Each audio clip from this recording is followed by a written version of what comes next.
catch Masterminds while they're warming up, catch Masterminds while they've only got 5 players on their roster. Yeah, catch them while they're not all there. Yeah. Potential to see a pause coming out here. Ben, actually, something that we haven't even spoken about yet, which we really should have probably mentioned a little bit earlier. Well, good thing we've got a pause. Yeah, exactly. Good thing we do have a bit of pause, a little bit more time to talk about things. Masterminds have obviously made a very, very big change recently in the last week or so. Nellery has departed from that roster, and he was one of the core players that's been around in that roster for, I don't know how long, oodles of time, I suppose, is probably a good way of putting it. And they brought in Joy Boy from Alter Ego. And wow, that was a bit of that wasn't great for Alter Ego, was it? No, definitely not. We saw Alter Ego yesterday. They had Sad Boy, but not Joy Boy. And so, I mean, it was really sad, actually, for Alter Ego yesterday, as they didn't necessarily compete in that match as we expected them to. And I think Joy Boy definitely would have been a big help for them. But now Masterminds, you know, they've picked up Joy Boy. We'll see how he goes in that main tank role, taking it over from Nellery, and see how he works with Kiki and how everything goes there. But obviously, Masterminds are going to be feeling pretty comfortable about this. I still think that they're probably one of the best teams in the region, and the core 5 of that roster is going to be more than enough here to deal with Jam Gaming. But well, that's it, isn't it? It is something that we will have to keep an eye on, and hopefully it works out nicely. Because Jam sort of, I feel like, sits in there like sort of around 6th or 7th in the region. Yeah, I'll definitely agree with that. Whilst Mastermind's sitting up there, top couple of teams. I would say probably number 1 at the moment. But obviously, that's all conjecture, really. We have to wait and see how playoffs and finals do go before we're going to get a really good idea of how these teams are going to play up against each other. For now, though, Jam Gaming going for a little bit more of a static sort of a play here than Masterminds. You can see Masterminds have got a lot of control around that point, and they're just harrying Jam Gaming as they try to make their way on. Yeah, it's going to be a big ask, and it's going to take a lot of big plays coming out from Jam Gaming to manage to bring this one through. But if they're going to start, they need to start here on Nepal. But straight away, Masterminds find the caps. Yeah, Colorhex just pushes Atar out of that fight and then just decides to turn around. So far, Colorhex is the only one that's actually gotten a kill on the Masterminds roster. He's just been destroying everybody. The classic Genji kill steal. Thanks, Genji. Masterminds, I mean, look, to be fair, like Colorhex did get that opening pick as well onto Prowler. That was what sort of started that little bit of a snowball for them, and they inevitably make this sort of a dive comp work, and Jam Gaming could not make their own composition work. Now Colorhex playing a bit of a cheeky angle here, just waiting for the perfect moment. Decides to dive in and have a look for Prowler again, but does get forced back. The Discord on him. He's not too keen to take that fight, which is fair enough, and all the meanwhile, Mastermind's ticking that timer up. Yeah, every minute that they're not fighting on the point, every minute that Jam are nowhere to be seen, really, is exactly what Masterminds wants. But 2 quick picks coming out here from Jam. This might be an opportunity now for them to find their way onto the point.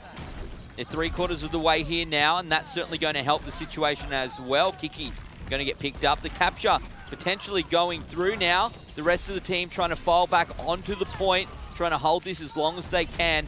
Every time you sit on that point, every single one person staying alive, Jordan, is extra ticks onto that percentage.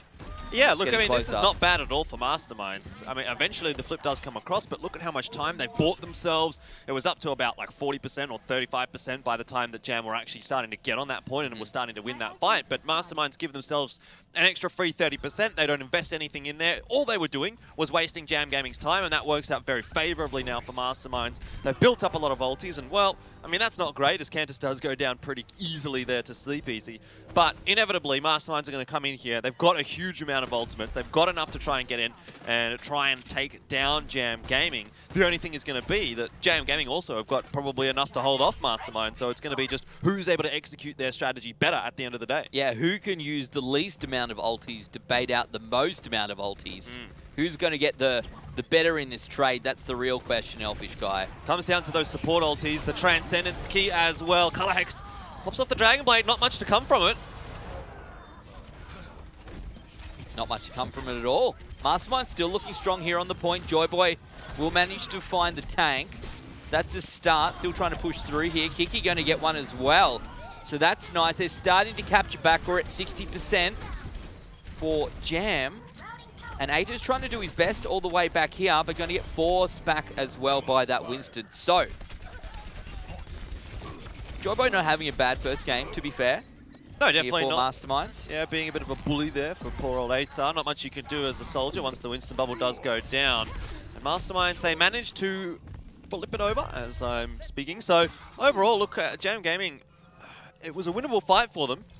especially considering Colorhex kind of whiffed his entire ult there on the Dragon Blade. But overall, Masterminds just a little bit too strong. And now Jam Gaming have the tough job of trying to flip it over in pretty dire straits. They might only get one more push after this, or maybe not even another push if this one doesn't work, and depending on how Masterminds hunt them down. Yeah, I was, to be fair, impressed with the 79% that Jam managed to get straight. But they are leaving it now very close. And, well, Aita going down. That's not great. Sleep easy. See you later. Masterminds looking to lock in this first point here on Nepal. Yuki decides he doesn't like the pit there and throws a pulse bomb into it, but it's not going to matter too much as Masterminds are finding the kills across the board. And there's only a few players left here for Jam Gaming. Atar almost coming up on the tactical visor. Not sure that it's going to be able to be even used. Not that it would matter, as there was far too many players there for Masterminds. They would have shut it down quite easily. And Masterminds, they come away with the victory, 100 to 79%.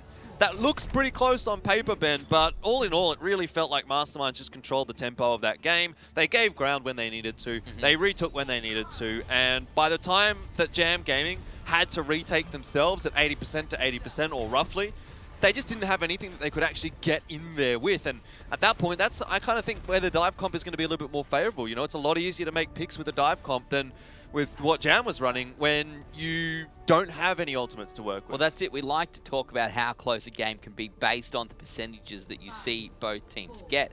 But the reality is that that percentage counter is a resource to use within the game. And as long as it doesn't hit 100, it doesn't matter what you get to. Again, we've got a bit of a difference in terms of team comps. This time it's going to be Colorhex on the Pharah, Mercy as well for Cantus, which is pretty standard. And Jam Gaming going for the more point fighty kind of a composition, the brawly one. The fighting kind? Yeah, the fighting kind. Atar, of course, on the Reaper here. So, Jam Gaming want to fight in close quarters. Masterminds, not so much. This is almost a very exact copy of what you saw yesterday. So we'll see which one plays out better. Masterminds this time, the favoured team playing out on the Pharah.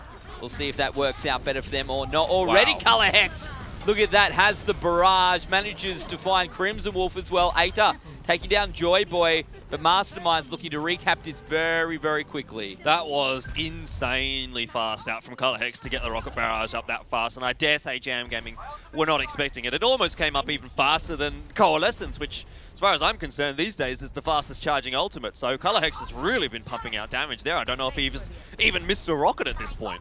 Yeah, you can almost see tick, tick, tick every time. You can hear it. It's a great sound to hear if you're playing DPS, Elfishguy. And again, another rocket barrage just in time. You can't... How do you even play to that? How do you even expect that to be the case? The problem is Jam Gaming is sort of playing that death ball composition, trying to roll in as a unit. And what they're doing essentially is giving a free feed over to Colorhex. Exactly. They're like, okay, we're all going to group up. Every single time you shoot a rocket, it's going to hit 4 or 5 of us. And that's doing, you know, what, like 300 or 400 damage per rocket? Yeah. How fast he's charging these ultis is just incredible. Render going to come out on a Pharah now. So trying to, I don't know, going up against I think that's probably not a bad choice. I mean, like, it may be options, right? It may be a little bit too little too late here, Ben, because you can just see how confident Masterminds are in this matchup. Colorhex has just absolutely dominated Jam Gaming. And he's looking like he wants to dominate the skies even still as he decides to take the duel against Render. Almost getting picked up there. Cantus going to get back on his tail just to heal up. Precisely what you want to see. 71% right now is where Masterminds are at. Jam has not had a favourable push since they lost the first capture. They're at 9%. So if you take a look at their ultis, you take a look at everything that's happening here for Jam, potential for this to go very, very quickly. 2-0 now across to Masterminds. Yeah, this will be a very, very solid map, the second round at least of it for Masterminds if they're able to close it one out. But it doesn't even look like Jam Gaming are going to be able to contest this. They just do not have any way to deal with Colorhex right now, and because of that, they're just being given, they're just being put, so much damage is being put on them, and Colorhex is just so good on this Pharah. Wow. Goodness me, Ben. Mate, I don't think I've seen a more dominant... Has Colorhex died? No, he hasn't. I don't think I've seen a more dominant individual Pharah performance so far in Contenders. Like, obviously, we've seen some great performances across the board, but that's 3 rocket barrages in one round. Oh, man. Of control that was 100% to 9%. It wasn't even a long round of control by any means. And wow, Colorhex, if he doesn't get the play of the game here, I am going to be astounded. Well, I'm astounded. Tracer's laughing at you, Elfishguy. Yeah, Yuki, he always finds a way to sneak in there. Onto the rocket barrage, that's why. Cleaning up the last of those heroes who took damage from the barrage and not even needing to use the pulse bomb in the end. So across the board, look, both of those DPS just putting in absolutely huge amounts of work for Masterminds. And I mean, we're talking all about Color Hex in that last round. Yuki, of course, always so impactful as well on the Tracer. So that's a really, really scary thought here now for Jam Gaming, particularly if we go into Numbani, for example. We might see a Pharah coming out there as well. I don't expect we'll probably see it as much on Hollywood, but look, gee, you would not want to be going up against that again, I don't know. I felt like firstly, they didn't think that they necessarily needed an answer to the Pharah, right? They came out, they didn't know what their opponents picked. They play in, all right, they've got a Pharah. Look, wow, there's an ulti already, no problems. We'll come back out, we'll play again. We don't have to play around that.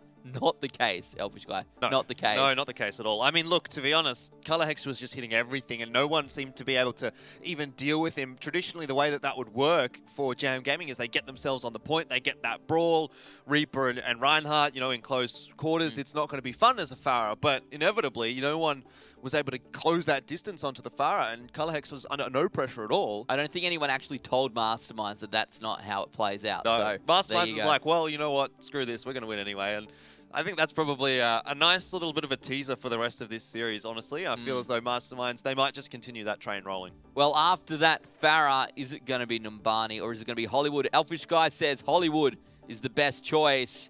And, well, they agree. Yeah, well, I mean, for Jam Gaming, this has been their choice throughout the season. They have gone to Hollywood more often than not, but on the same token, Masterminds so far also a little bit more happy to put themselves on Hollywood than anything else. Or I suppose they haven't really, because they haven't ever had the choice of map. But the TLDR is that Masterminds have played a lot more Hollywood than they have Numbani, and they've also not lost on Hollywood so far. So for Jam, it's a pretty scary prospect, I've got to be honest. But they had to pick the best of both worlds, and they've decided to go for Hollywood here. I do think that Jam is a little bit stronger on Hollywood than what they are on Numbani. So I think it's a fair enough decision from them. Play around their own strengths as opposed to your opponent's weaknesses in that sense. But they need to be really, really careful here coming into the first point, because we've seen Masterminds really look so strong on the defense. And right now, they've got themselves a Junkrat Ben, which was in the hands of Yuki last time we saw Masterminds play. This time Color Hex. I'm sure both of them quite as adept as each other, but it's a scary prospect for Jam on the attack. Yeah, Jam coming out on attack. Masterminds now on defense. No Pharah to be seen. But wow, yes, that Junkrat is very impressive here. But straight away, Mastermind's going to clean this one up, pick up 2 quick kills. Tucky goes down, but Tanta's getting free reign on the DPS here. This is just such a forward holdout from Masterminds as well, and this is them saying, we don't care about where you would traditionally hold. We know that we're way better than you, and we're going to try and take the fight early on in the piece. Not sure it's going to work out too well for them, and perhaps that's why you don't traditionally see teams holding that far forward, as they get chased down by Jam Gaming, and it's probably going to gift a free first point over to Jam, although maybe Masterminds can try and test this, though. It doesn't seem as though they will. It does not. Oh, as we say that, well, looks like Yuki jumps into the point, followed very closely there by Joy Boy. Atar deciding there's no real need to use the Pulse Bomb right now. Happy to trade some time. Yeah, look, I'm not so sure about that one from Masterminds. It was perhaps a little bit discombobulated. Yeah, is that the word you want? That contest, you know, we sort of saw Yuki go in, and then after that we saw Joy Boy go in, and then after that we saw Kiki go in, and then after that we saw Color Hex go in. So it was sort of one by one. That's how it works though, right? No, but the problem was they weren't all going in at once. They were going in one by one. It doesn't really achieve too much there for Masterminds as far as I'm concerned, but Color Hex has decided to swap off to the Widow anyway, so let's see how he does on that one. Definitely a very, very strong player on that hero, and Jam Gaming need to be aware of it. Kiki popping up the self-destruct here, trying to initiate the fight. Yeah, the fight starts on the high ground, rolls back down to the low ground, and Masterminds now holding on the payload. Kiki pushes forward after using that self-destruct, and you can see there a fair bit of damage now going down across the board here for Masterminds, picking up a couple of crucial players on Jam and resulting in them needing to fall back, which is precisely what Jam has done. The payload now stalled right at the entryway to the second phase of Hollywood. And Render's decided to swap onto the onto the Widow. It seems like he's sort of playing monkey see monkey do right now. As Colorhex is obviously in the last round he played the Pharah, and this round he's playing the Widowmaker. Render's swapped onto both of them subsequently after seeing Colorhex swap off. And unfortunately for Render, neither has worked out so far, as Colorhex is now starting to win that Widowmaker duel as well. And to be honest, Ben, that's probably what we would have expected here. Colorhex, I would say, is more or less one of the best Widowmakers actually in the region. Render definitely has some work to do here if he's going to contest that. Yeah, still, to be fair, plenty of time now for Jam to work with. 3:39 on the clock. They do need to start getting this payload moving, Jordan. They haven't done all that much so far in this second phase. As you can see, Render does go down. Joyboy finds one that's a trade back, but at the moment, looking so good here on this push for Jam. They're really struggling to get any sort of leeway, any sort of leverage to make their way through. The payload goes a little bit of distance, but inevitably will start rolling backwards. Yeah, that's two. See ya! Never mind, that's 3 from 3 for Colorhex. Render just can't get any breathing room at all right now on that Widowmaker, and this is where you have to start to consider swapping off.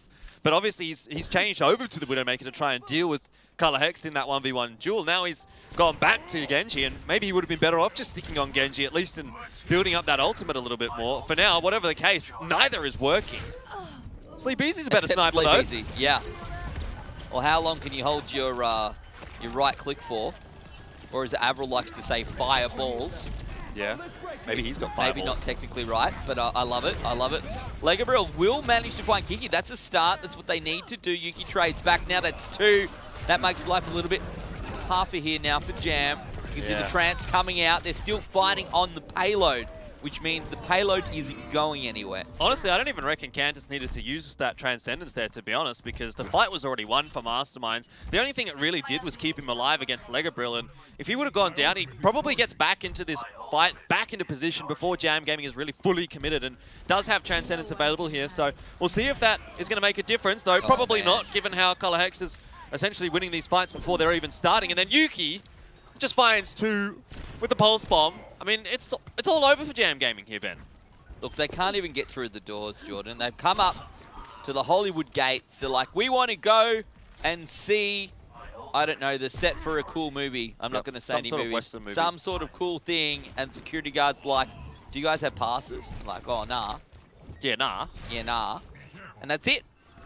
See you later. They're stuck at the gates. They can't get through. They're like, but we've got a VIP in the car. Like, yeah, I've heard that scam before. Yeah. I mean, Joyboy goes a little bit aggressive there, and it doesn't necessarily work out for him. However, the rest of the Masterminds do seem to be making it work. Aton denies Kiki the remech, but Crimson Wolf does still go down. Render's just going to decide to pop off with the Dragon Blade, and finally, Jam Gaming managed to find an opening, but Yuki's still running around the back. He's almost got a Pulse Bomb up as well, so that's something Masterminds need to be aware of. And 60 seconds left on the clock. Masterminds still have a lot of territory to defend here. Yeah, there's a lot of work to be done. 50 seconds is not very much time, and that is just to get through phase 2 here, Jordan. So with Colorhex taking down Sleep Easy, and the fight now starting all the way back here. This is not great. Yuki finds Prowler. Both healers down. Baited and outsmarted potentially there, coming in for the resurrection. But this is just bad all over, unfortunately, for Jam. The reality is, Jordan, it's a big ask. Jam up against Masterminds. It's a tough matchup. That might have been a bit of a preemptive ulti coming out there from Colorhex. Not sure he needed the infra side at this point. Could have waited another 10 seconds or so and actually had it when Jam Gaming was deciding to push in, but now we can see it's going to disappear right as Jam Gaming will make their way in. Not much time though for Jam. They need to get themselves on that point and then hope for the best. We're going to have to go into overtime right now, and this is going to be almost too much for Jam to achieve. Joyboy finds one straight away. The tank is gone. Colorhex free reign up here from above. That's 3 down. And well, that's going to be GG here on Jam Gaming's attack phase. They can force it out as long as they want, Jordan, but they're not going to be able to get back on the payload. Yep, just excellent coordination from everyone there on Masterminds. Obviously, Colorhex made things easy in a few fights there by picking off Sleep Easy quite a few times when he was playing the Zenyatta. And then if he doesn't get a pick, then, well, we've got Joyboy and Kiku who we sort of raised questions about, given that Joy Boy was a new entry into this roster, playing that main tank role. How was that going to sort of work? How was the synergy going to go between those two tanks? Well, Ben, I got to say, I think it's looking pretty good. Having a look at those two players, they seem to be well coordinated, and Masterminds, the fruits of their labor are being put into effect here, as they don't have a very difficult attacking side to push through. Jam's getting a lot of work to be done. Not a very big ask here at all for Masterminds on attack. 85.51 meters is where we got to. And one would like to think that that is achievable.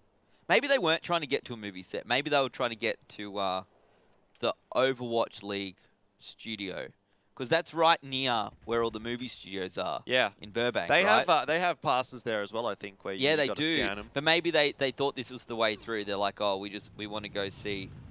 Who would you want to see? You're a London Spitfire guy. I'm a Spitfire fan. Yeah.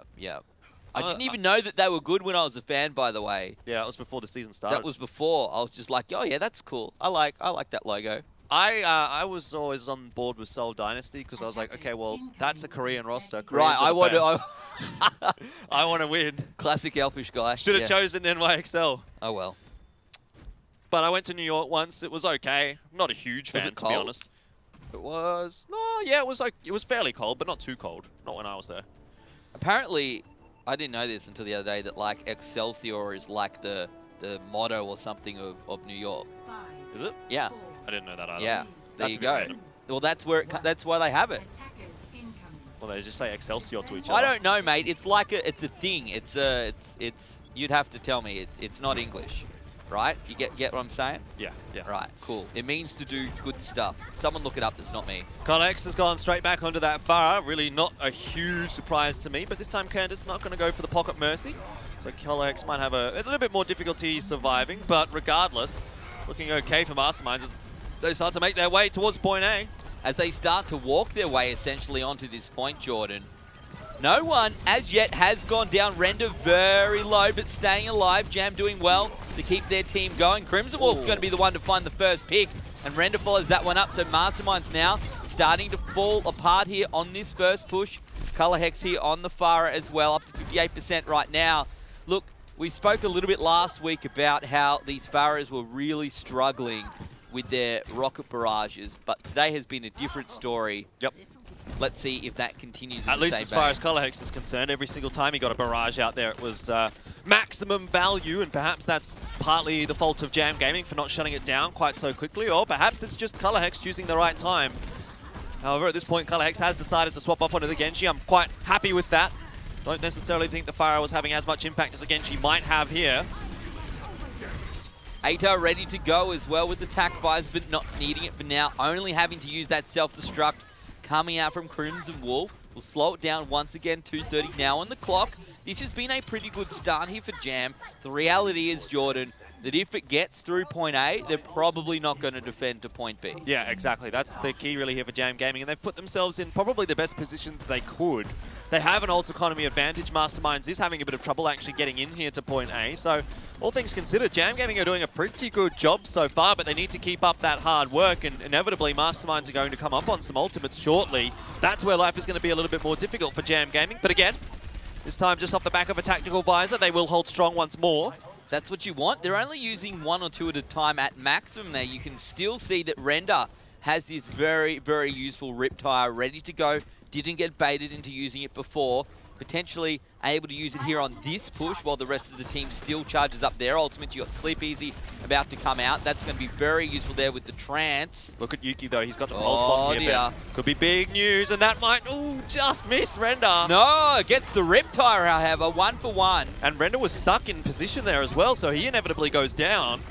Might not be a good scenario now for Jam Gaming as that point starts to get captured. One tick has been secured, at least for Masterminds, and they're looking very strong here. However, Transcendence out from Jam Gaming might be enough to force them back.